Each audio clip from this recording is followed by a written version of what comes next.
The Chargers started their third week of OTAs on Tuesday, and Justin Herbert was the star of practice, putting on a fireworks show to remind everyone who may have forgotten that he is still one of the best quarterbacks in the NFL.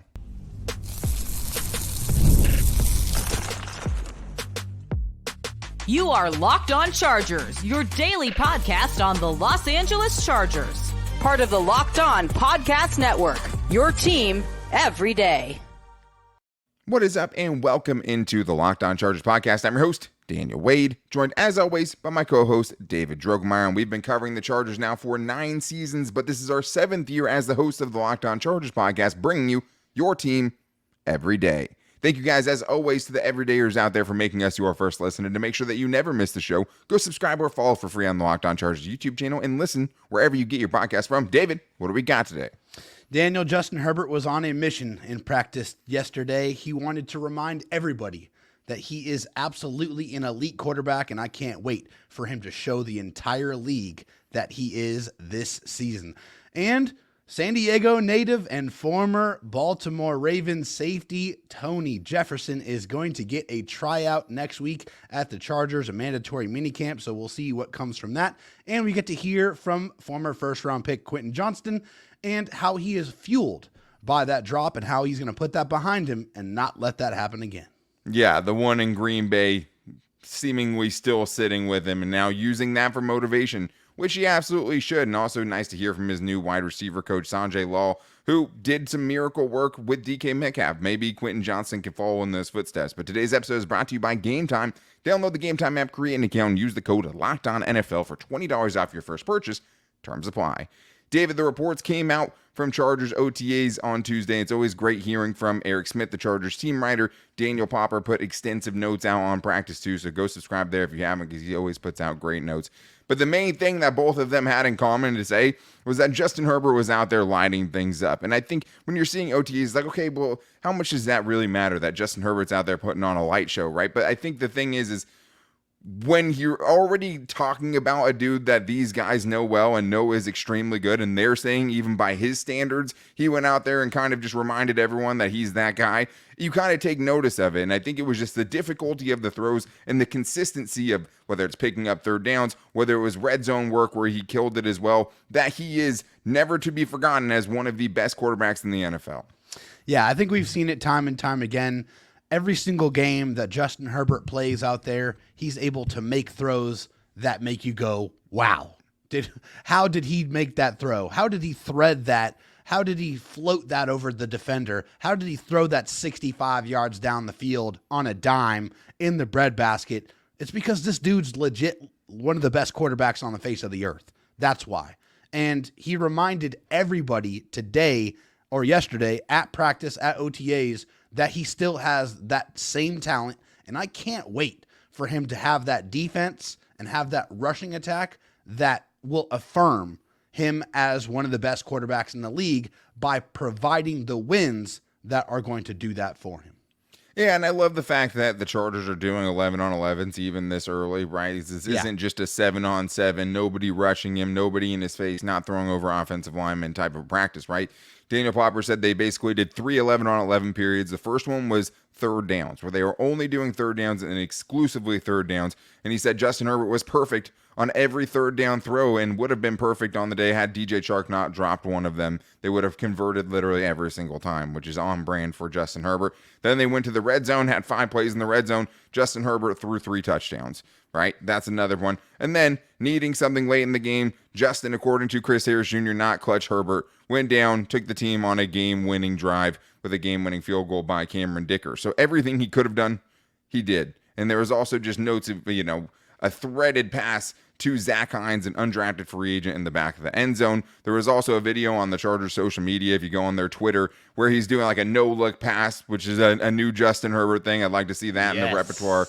And just, converting easily a big gain down the field. So Justin Herbert still continues to be that guy. And I thought it was also telling the receivers that caught his touchdown passes in the red zone. Ladd McConkey did have some connection there where he converted a couple of third downs to Ladd McConkey, so I'm glad to see that. But when it got down to the red zone, especially missing, both of their starting running backs were not at OTAs with Gus Edwards and J.K. Dobbins. He didn't have Will Dissly or Hayden Hurst there at this OTA. So the guys he ended up throwing the touchdowns to were undrafted free agent Zach Hines, a guy we actually liked and, thought could make the team potentially. But then Isaiah Spiller, who's probably could be RB4, and Stone Smart, who's probably tight end 4 right now. But I think that's pretty indicative of kind of what the Chargers' whole game plan has been, where it's like they're going to be counting on him to elevate the receivers around him. And he's out here showing, hey, it doesn't matter if it's Stone Smart or Isaiah Spiller or Zach Hines out there. You put me out there and give me a chance to throw the ball, I can make it work with anybody. Absolutely. I mean, and we've seen it, and we've talked about quarterbacks out there. There are quarterbacks that elevate the players around them, and then there are quarterbacks that are elevated by the talent around them. Justin Herbert elevates the talent around him. He just needs somebody open, and he has the ability to throw them the football and get them in the end zone. So that doesn't matter if it's an undrafted free agent, tight end, or if it's a running back at the back end of the depth chart, or one of your last tight ends on the roster. It does not matter. If you're open, he's going to get you the football. He's going to make you look good. He is going to utilize every single weapon at his disposal. And it's nice to see Isaiah Spiller get into the action, get a little score, have a fresh start, and hopefully make the most of that opportunity. Former guest of the show, Isaiah Spiller. I mean, it's been kind of a death knell to actually be on this show, but that's not the point. We still want to get more players. I promise somebody's going to come on and then go off. But I think Quentin Johnston, we had Deion Henley, we had Isaiah Spiller. I think the point with all those guys, though, David, is like there's a legitimate chance that none of those dudes are even on the team. And he's doing that with them in practice. Like there's a legitimate chance that none of those guys are on the team. Maybe you say one of Zach Hines or Stone Smart's going to be there, but you just don't know. And I think that's, when you unload both of your top paid wide receivers and Mike Williams and Keenan Allen, and you go draft 3 wide receivers and you sign someone like DJ Chark on a value deal, to say the least. You also see Justin Jefferson out there, right? And he's probably making more than the entire Chargers wide receiver room is this year in one season, right? Without by a lot. doubt. Yeah. So I think it's nice to see that. And obviously Patrick Mahomes did it and he didn't have a lot of receiver help. I don't know how sustainable it is. And I don't think it's always going to look as easy as it did for the Chargers at this practice. Right. But if you give him protection, it can elevate those receivers too. And he just by the ball placement and things like that, these guys don't even necessarily have to be open. But another big note that came out of it from Daniel Popper was that first round pick, 5th overall pick, Joe Alt was with the first team and only the first team at Chargers OTAs on Tuesday, getting all of the reps at right tackle instead of kind of switching out with him and Trey Pipkins. And that's something I love to see, David. I mean, even if it's 11 on 11, even if there's no pads out there right now, get him out there, get him as many possible reps as he can at right tackle because I think he's going to need it.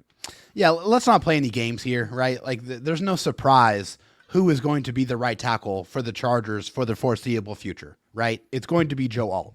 We all know that. I think the earlier they get him at that position, the more reps that they get him, the better. After not playing right tackle pretty much at all in college football, it is imperative that he gets out there, gets comfortable with seemingly what to me looks like the starting offensive line for the Chargers. That chemistry is just invaluably important for the offensive line. That way that they know how they're going to move together. They can get that communication, that nonverbal communication down. That's when they play their best, when they know what the man next to them is going to do, how they're going to perform. That is worked out through the reps that they get in the offseason and in training camp. So the sooner they do this, the better for the Chargers and the better for Joe Alt. Pads or no pads, it's going to be really hard to block Khalil Mack and Joey Bosa, even in a practice like this. So getting him all those reps is great. I think the other part of it, too, is like, I know Joe Alt is part of the improvement plan to improve this offensive line, but I think part of it is also Trey Pipkins playing right guard, and he got all the snaps at right guard today at the first team. So if you want both of those guys to be able to acclimate as quickly as possible, it probably doesn't help them to, have Trey Pipkins in like a competition that's not really a competition with Joe Alt, because at this point it feels like he'd have to be somewhat of a disaster for him to not be the starting right tackle for them in week 1. And I just don't see that happening. And I think it might be a learning curve. I think it's a process, but I still think they're going to be willing to put him out there and take the good with the bad and know, hey, even if he has some rookie mistakes and things like that, him being at right tackle and starting them from the get-go and getting that experience right away is only going to help this team down the road, even if it starts off pretty rough. And he has some really tough edge rushers he's going to have in the first month of the season. So we're going to know very quickly. But we have more great stuff to get into, including San Diego native who grew up a Chargers fan, Tony Jefferson, someone I really liked in his playing career, is unretiring to try out with the Chargers. So we're going to talk about that and much more in today's Locked On Chargers podcast. First, though, I need to tell you guys about Game Time, because Game Time makes getting NBA Final tickets even faster and easier, because the prices on the Game Time app actually go down the closer it gets to tip-off. That's one of the great things about Game Time. Not only is it the place that if you're going to not only a sporting event, but also comedy, music, theater, whatever it is, that you go on there, even if it's something last second and you don't think you can get tickets to it, the great news is with Game Time, that's when their prices are at their best. The other great thing I love about the Game Time app is you can toggle on the app all-in pricing, so you know exactly what you're going to pay and you don't get a bunch of surprise fees at your checkout. You know what you're going to pay when you look at it, and you know you're getting the best price. So if you're getting a ticket to anything, and for whatever reason you're not using Game Time can make it that price and even beat it, because if you find a ticket in the same row, section, and seat for less, they will credit you 110% of the difference. And it's not even that hard to do. Go to customer support, and it's very, very easy. They make it very simple for you. So take the guesswork out of buying tickets with Game Time. Download the Game Time app, create an account, and use the code LOCKEDONNFL for $20 off your first purchase. Terms apply, but again, create an account, redeem the code LOCKEDONNFL for $20 off. Download the Game Time app today. Last minute tickets, lowest price guaranteed. David, one of the surprises over the last few days, to say the least, since we last talked to the everydayers out there, was that the Chargers are going to try out Tony Jefferson. NFL insider Jordan Schultz said this: source, former Raven safety Tony Jefferson will try out for the Chargers during their upcoming minicamp. Jefferson, who grew up in San Diego, is coming out of retirement and has a few teams interested. New Bolts GM Joe Hortiz was previously in Baltimore with Jefferson, and previously in multiple ways. I mean, Joe Hortiz and Tony Jefferson definitely have a relationship. Obviously, Tony Jefferson also played for Jim Harbaugh's brother. But what did you think when you saw that, David? That was some news I wasn't exactly expecting to see coming. I definitely wasn't expecting it, but I like it. I mean, the Chargers desperately need more competition on the back end of their defense. I mean, they have a bunch of undrafted free agents and a third-round pick that really hasn't sniffed the field at all in his entire tenure with the Chargers. And if Tony Jefferson can use this opportunity and show that he can still ball, then I am all for giving him an opportunity. And also, obviously, we're both San Diego natives. So seeing another San Diegan get an opportunity to play for the Chargers is really cool, and I am definitely rooting for him. Yeah, and like Jordan Schultz says, like, multiple teams are interested. The Chargers weren't the only one. If there's anyone that kind of knows, you know, how Tony Jefferson's been doing, it's Joe Hortiz, because in lieu of playing last year after Tony Jefferson retired at the beginning of 2023, he joined the Ravens to be on their scouting staff. So not only was he with the Ravens last year, he was under Joe Hortiz, so he obviously knows. And I think the question that is begged here is just like, is it Joe Hortiz doing something cool for a dude, you know, who needs a tryout? And I think it's hard not to wonder that, just because, like, the Ravens released him after training camp in 2022, partially because they had Marcus Williams, right? And they had safeties already there, and his path to playing time wasn't great. But the other thing is he hasn't played in the NFL since 2022 with the Giants. He's played very sparingly even in the last two seasons he did play. He missed all of the 2020 season, actually recovering from an ACL injury, and then couldn't catch on with the team that year. So you're asking for a lot. I think if you're talking about what he could bring to the table, you know, in a best case scenario type of situation, like in his heyday, he was a big playmaker, a super infectious player as well. That really was a great locker room guy. I know that for a fact by talking to some people that he actually knows. That is one of the things he takes a lot of pride in, and I know that Joe Hortiz and I'm sure Jim Harbaugh also know that too. But you're also talking about an older player now at 32 years old that hasn't kind of played in a while. I think what you know you're going to get is great experience, a high football IQ and things like that. But it's hard to know what a 32, going to be 33-year-old is going to be able to bring, especially after taking a year off. Yeah, I mean, that's 100% valid. I mean, coming off an injury and then, just not really being able to find his footing in the league. I mean, those are all questions that you absolutely have to, see answered with the trial. And honestly, hey, the Chargers have an open spot on their 90-man roster. So, I mean, if he is able to showcase and any type of ability, then I'm all for giving him an opportunity. And also, this is a guy that has experience in the league. He has been, he's a 9-year NFL veteran. He's over 490 tackles, 8 forced fumbles, which I love. He's really able to has a knack for getting the ball out and forcing those, turnovers, which is great. The more opportunities you can get the ball back to Justin Herbert, the better for me. 4 interceptions as well. His best year, though, is very, very far removed. Okay. That was 2016 was his best year, 79 tackles, 54.5 reception percentage allowed, which is absolutely fantastic. And 2 forced fumbles, 5 pass breakups. That is all according to PFF. So if he's able to regain any of that form that he had back then I'm definitely more than happy to see him get an opportunity to try to crack this 53-man roster. I think that's important thing, and an important thing to keep in context too is like they have not signed him, right? It is truly a tryout. They do have open spots on the roster, but it doesn't mean that he's taking one of them necessarily. Absolutely. I think he's also a dude that was able to kind of evolve his game over the years. I mean, he was at the beginning with the Cardinals and in the box safety, enforcer of tides, someone that was an undrafted free agent and turned in a really, really good, strong career and made himself a lot of money. But he was able to evolve it, and he got much better in coverage. I mean, even the last 2 seasons he really played. I mean, 4 games in 2021, his passer rating allowed was 73.8. In 2022, in 9 games, his passer rating allowed was 87.5. That's much better than average for both of those numbers in a very small sample size, because at the same time, he only has 2 pass breakups since 2019 after missing the whole 2020 season. So it's just impossible to know kind of what you could expect from him, what version of him you're going to be. But they obviously must think he's in good shape and has a chance to get signed to this roster if they're going to put it out there, and just continues to be Joe Hortiz. We thought that Alex Leatherwood was the proof that Joe Hortiz will leave no stone unturned. And it's like, no, there's another stone you didn't even see, the Tony Jefferson stone, where we're going to bring him out of retirement to potentially get a spot with this team. And I think that leads to the question of, can he actually make the team? And it's hard, David, because we don't even know if he's signed yet, and he has to get signed before he even has a chance, right? At the same time, if there was a position that you could kind of walk on and attempt to make this team at, it would probably be safety. 100%, because behind Derwin James and Alohi Gilman, the list of contenders, they sound like this.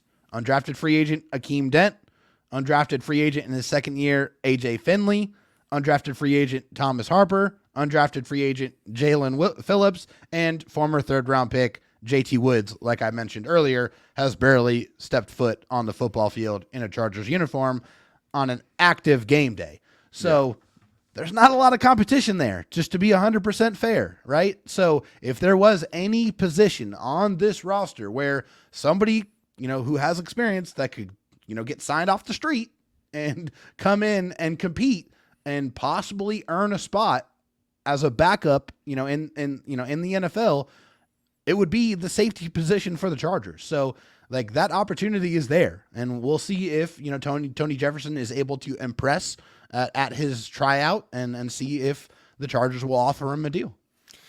Yeah, I think if they give him a deal, if they sign him, I think he has a chance. You know, obviously he can't have a chance if they don't sign him, but like, if they feel like he's good enough to, get the platform in the preseason to show what he can do, to get the platform in training camp to show what he can do, I think that experience and those things are going to be very apparent. If it's physically he's not able to do it, I think you're going to know that next week in the first 3 days. Yeah. So like, and if you're telling me, hey, if he can pass that kind of physical that he's going to have next week with the Chargers to show that he can still do it, then the rest of the stuff I'm not as worried about. I'm not worried about his football IQ. I'm not worried about him knowing how to be in the right places and things like that. It's just, hey, can this 32-year-old take a year off and then make a comeback? Because it's really, really hard to do. Extremely then again, hard. How invaluable is that experience in that safety room? Like, you have a couple of veterans in Alohi Gilman and Derwin James. It's not like you have nothing there. Right. But everywhere behind that, like if one of those 2 guys goes down, it's one of the biggest question marks on that team, in this team right now, is who takes that spot. And we've seen there's no answers to it. So we've seen it too many times. And I mean, JT Woods, even after guys got injured, wasn't the guy they were calling up on game day. So it's so hard to know. I don't think there's any downside to really giving him a tryout right now. I think my other big question is, like, Is he going to play special teams? Because, like, I don't think you make this team as a, rotational kind of backup safety unless you're playing some special teams. And I know his, history as an undrafted free agent is rooted in special teams, and that's what you have to do to make the team originally. But he's kind of like going back in a time machine where he's kind of that undrafted free agent again that has to prove everything, and part of that might be special teams. So getting good with Ryan Ficken. Is he willing to do all those things at this age? Because I think what you could see is, hey, could they find a rotational role for this guy? Could he cover for, a few plays here and there, a few games here and there? Yeah. If he's able to pass it physically, I definitely think he could be that guy, and he would obviously bring much, much more experience than the other guys you have in that room right now. So I think we'll know quickly how much of a chance he's going to have, but at that position, it's hard to rule him out by any means. But we still have great stuff to get into today because we got to hear from Quentin Johnston. What everyone wanted to know about was the drops. And it seems like that drop in Green Bay, the one that probably would have won them the game in Green Bay and totally derailed Jordan Love's career because he would have never had that game to show off, he still thinks about. But the good news is he's using that to fuel him in 2024 and beyond. So we're getting to his comments and what Sanjay Law, the new wide receiver coach, had to say about him and more on today's Locked On Chargers podcast. First, I do need to tell you guys that this next segment is brought to us by our sponsor, BetterHelp. Sometimes we all need the opportunity to get something off our chest, big or small. Certain things can really start to get to you, and it's important to let that out, especially to someone who's unbiased on your life. So today I want to tell you guys exactly how I feel about something. You might even be thinking the same thing this week. The NFL schedule making, once again, this year the Chargers will have the earliest bye week possible in week 5, meaning they will have to play at least 13 games in a row, not including the playoffs. I don't get it. I don't see how we're still doing this in the year of our Lord 2024. Give all the teams bye weeks between weeks 8 and 12 and nobody, or 8 and 11 even, 4 weeks, get it all out, give no one a huge distinct advantage, because the Chargers get an early bye week and then have to travel the most in the NFL. It just seems ridiculous, and it's an NFL billions and billions of dollar enterprise. How have we not figured this out yet? But therapy can be different for everyone. Most of us have bigger problems than our favorite sports team, and it's important to get things off your chest every once in a while. So if you're thinking about starting therapy, give BetterHelp a try. It's entirely online, designed to be flexible and suited to your schedule. And right now you can visit BetterHelp.com/lockedon to get 10% off your first month. That's BetterHelp.com/lockedon.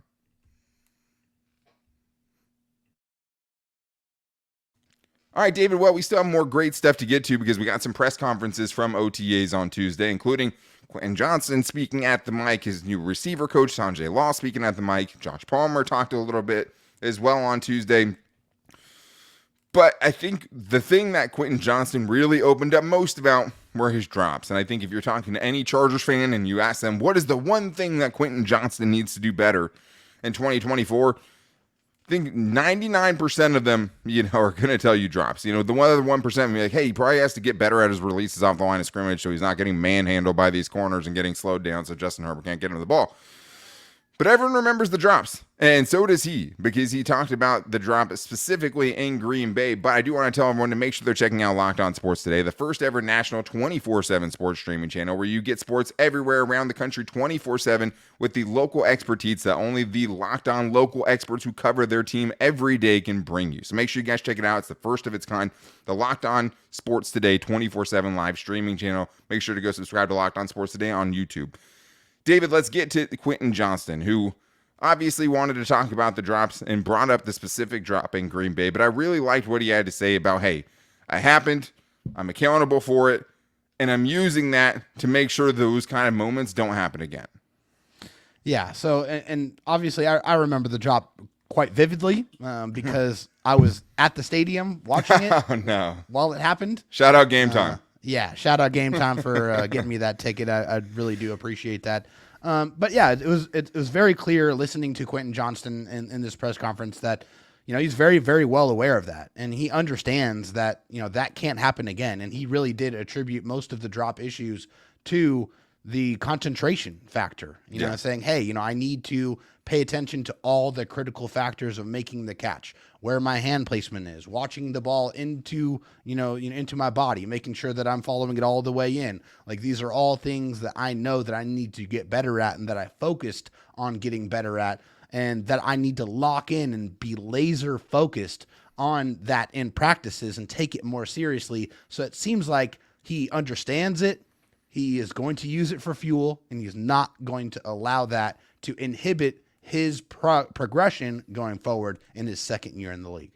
And I think inherently that also tells you that his focus just in general as a rookie wasn't where he needed to be. And I think I remember Daniel Popper reporting, hey, Keenan Allen, Josh Palmer are here after practice catching balls from Justin Herbert. After a day that I think Quentin Johnston had like 4 drops in a row or something like that. And everyone was freaking out. It's just like, hey, maybe you should be out there, you know what I mean, working on it. But it was interesting. I mean, just specifically about that game, he did say it's 100% because of concentration, looking in, tuck, all of those things. Every single one of my drops last year, I see the ball and I'm looking to run upfield and take my eyes off of it. And that is his specialty. Getting the ball in his hands and getting upfield is what he does best. But when you're talking about the Green Bay drop, he said it was straight up unacceptable. I always kind of go back to that moment when I step back out of practice or I'm feeling a certain type of way at practice. I always go back to that. Okay, if I take a day off here, it'll kind of correlate or wind down into a game like that, which obviously I do not want again. And I think that's such a really enlightening point there, because what he's saying is if I take the days off right now, it's going to come back and haunt me in a big moment. If I'm not catching and taking every single pass in practice seriously, it's going to come back to bite me. So I do think that is very mature of him to come out and talk about it the way he did. He also said, he's hoping that he can have a breakout this year and a lot of other things, but every drop is going to be magnified. And at least if he feels like he understands why he's dropping the ball. Now, there's already been a couple videos of him dropping the ball at training camp, or OTAs, I should say. And I'm sure at training camp, there's going to be times where he's dropping balls as well. And you can't overreact to all of it. When the games happen, they happen. But if it continues to be an issue, receiver is such a position where you have to have confidence, and he said that too. Yeah. But if he can't get that confidence early, it's going to keep affecting him. So I think it's going to be huge. And I think Sanjay Law is a good person, having worked with DK Metcalf, another super raw prospect coming out with a ton of physical tools about what his game is. And he said, we're not looking back. That was his main point he wanted to take away. Hey, we're not going to go back and look at all of his drops from last year. What we're going to do is I'm going to look at all those things, and I'm going to look at what drills he needs to have to improve. He said it's approach each day.